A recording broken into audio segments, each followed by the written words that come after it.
Hello, and welcome to Wellness Wednesday with 3W. Wellness Wednesday is sponsored by 3W Medical for Women, a nonprofit medical clinic offering free of charge or low-cost reproductive health services to women in the Seattle area, regardless of income or insurance status.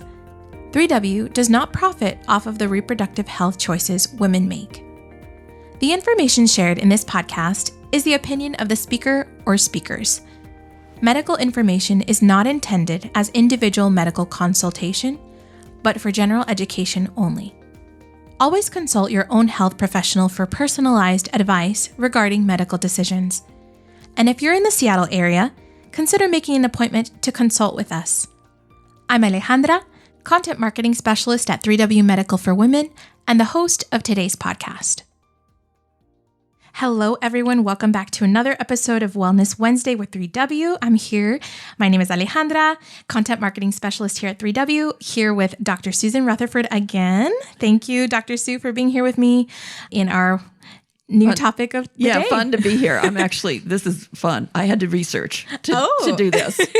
Well, great. I know we're going to learn a lot.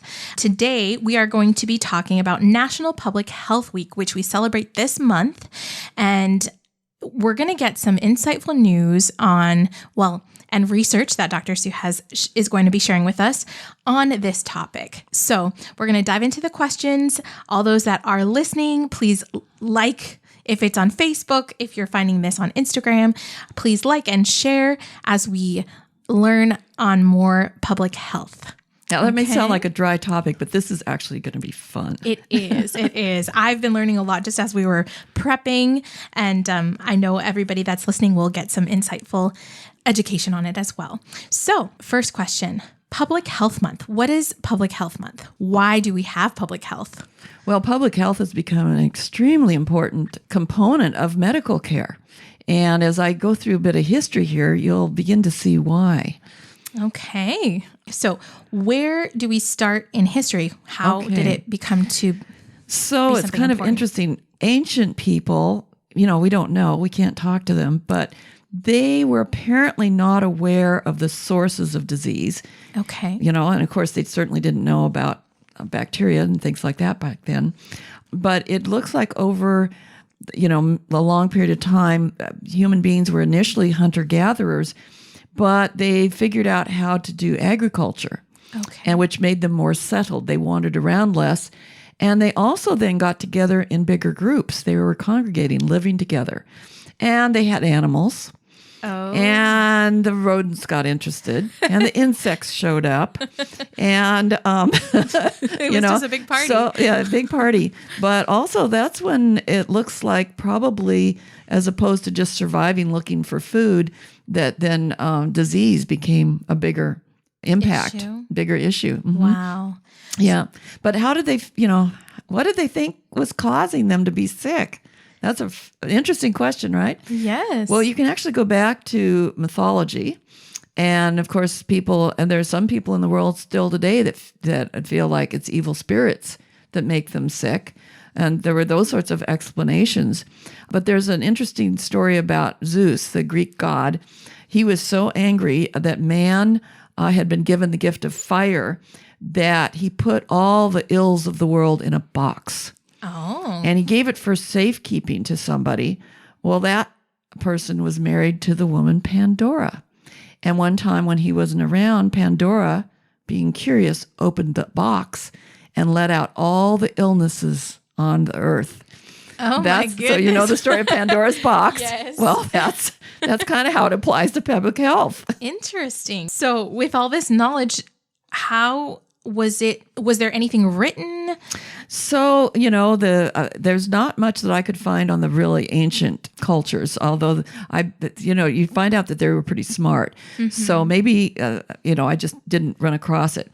But what's really interesting is at the time of Hippocrates, and people have heard about the Hippocratic Oath. Mm-hmm. Well, there was actually a whole community of medical people with Hippocrates kind of at the head, and they published this huge work of written material, and they began considering that environmental factors and behaviors might cause disease. Interesting. So, and that thinking that, maybe there's something in the environment or something that we're doing that's making me sick or making people sick, that also means maybe there's a way of preventing it or treating it. So the idea that there were some causes that could be prevented or treated shows up in history right around that time. Now, at that time, they thought that the main impacts on health were what they called the four humors, which was melancholy, phlegm, bile, and blood. Oh, my. I know. So anyway, so they weren't quite on target yet. Okay. They were starting to discover a little by little, right? That there were some things to be aware of. Yeah. So now going in to them realizing there were issues, what led to more progress? So, unfortunately, what led to more progress was some pretty serious diseases. So, starting in the 1300s all the way into the 1700s, they started having plagues. One of the most prominent was the bubonic plague. Okay. Yeah, and cities had become in existence, and they became more densely populated around the Middle Ages. But there was little attention given to waste disposal and sanitation. Rats multiplied, and rats carried fleas. And the fleas they carried transmitted bacteria to humans by biting the humans, and that caused bubonic plague. So it was pretty awful. Yeah. Yes. But so fast forward quite a few years, and the idea of studying groups of people to make observations about the disease patterns and everything helped them begin to think about, well, can we identify risk factors? Are there strategies we could test to prevent or treat these diseases? And this idea begins to develop kind of gradually. And so that's the root of what we now call public health. Okay.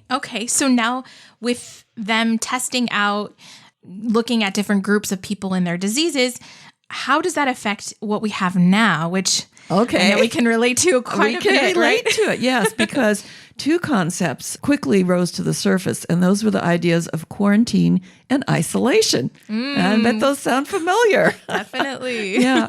So those were among the very earliest public health measures. So, and one of the things they did was I isolated travelers and the merchandise they carried for a period of time. Okay. And they also erected physical barriers, even around sections of a city. Yeah, so sometimes around the city or certain areas of a city where there was a disease, cholera, dysentery, whatever, which we now know by those names. Yes. But you could only cross those barriers with permission. And if you were a traveler, you had to stay in quarantine for a period of time before you could go out and sell all the merchandise you brought. Okay. So the word quarantine comes from the Italian, and I hope I say it right, quarantina. Oh. Yes, which means a 40-day period. 40 days. 40 days. Oh, yes. my. Yes. So, but there, we know there are many illnesses like flu and COVID are communicable prior to somebody having symptoms. So quarantine was designed to separate people who didn't yet have symptoms but might have been exposed and might expose other people until enough time had passed to know that they don't have it. Okay. So that's why people were having to go to Hawaii and sit in a hotel for 14 days. They can have a nice view and drink their mimosas, right? But In they have to quarantine. stay quarantined. That's right. Yes. Wow. So now we know, after all this study and evaluation, that quarantine, which we were very familiar with because of COVID, that there was a lot related to just germs, for them to figure out what Something to do. about germs. Yes. So tell us a little bit So about the that. germ theory of disease was first described by Louis Pasteur and somebody named Robert Koch in the 1800s. Okay. But there was an Italian physician in the 1500s who first suggested the general idea. He called it disease seeds.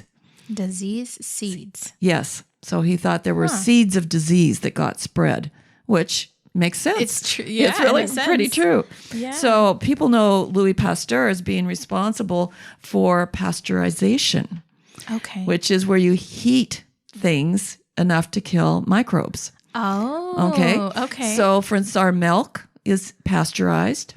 Now, I don't know if you have had, as a part of the Hispanic community, been exposed to this, but the raw cheese, there's some locally, yes. Okay. So I've actually seen patients, and it was mainly among the Hispanic community, where they would do raw cheese. They would not pasteurize it. Oh, and yes. they'd make cheese. Yes. So I've actually seen women come in with stillbirths because a bacteria called Listeria was not killed by pasteurization. They ate the raw cheese.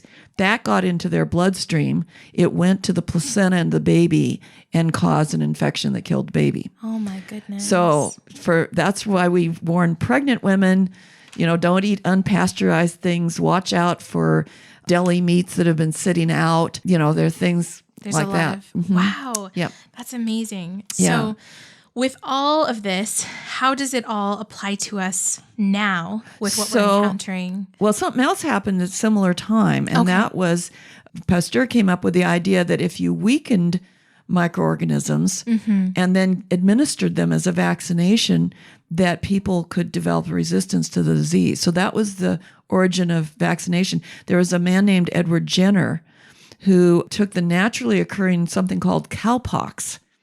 And it doesn't cause people to be really sick. But he took that and administered that to people, and that protected people from getting smallpox. Well, then Pasteur went on, and they looked at anthrax and cholera, and they first vaccinated sheep for anthrax and chickens for cholera. They were testing them first. Yeah, and saw it work. Yeah. Wow. So then those vaccines became more applicable to and now us, now the vaccine technology we have has exploded and saved many, many lives actually. Wow. So anyway, but the other big contributor was in the 1800s, they started to become aware that sanitation was an issue.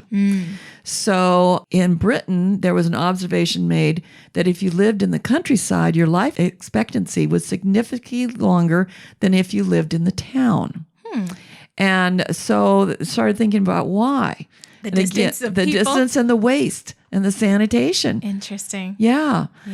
So that was part of the puzzle, jigsaw puzzle. Okay. There were other things that happened with regards to pregnancy. There was a physician in Vienna who named Semmelweis, and he was actually originally from Hungary. Okay. And he was observing all these women die of what they called childbed fever, and after giving birth.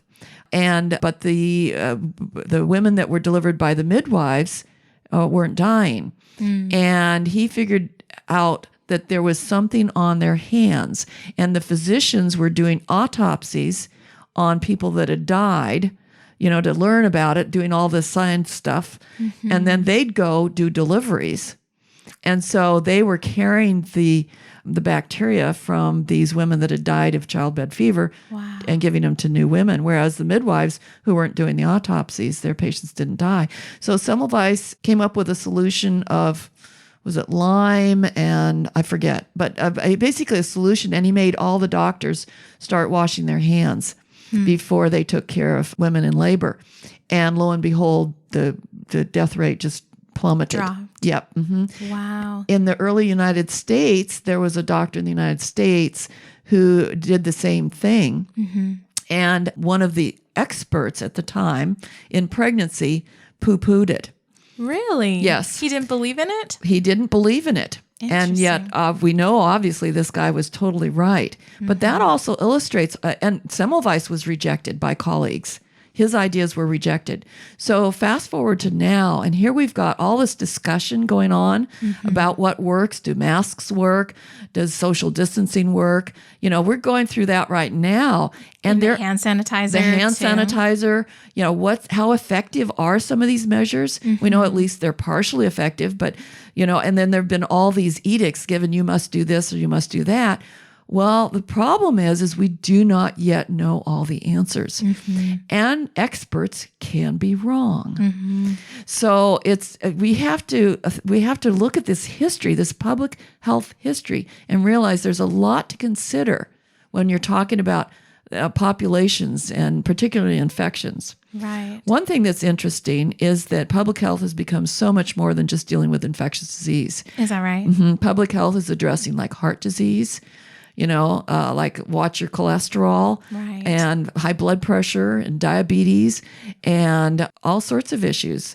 Political issues have gotten involved, social issues, racial issues, all of that sort of, what are the factors that we can control and what should we do to make sure that people are healthy?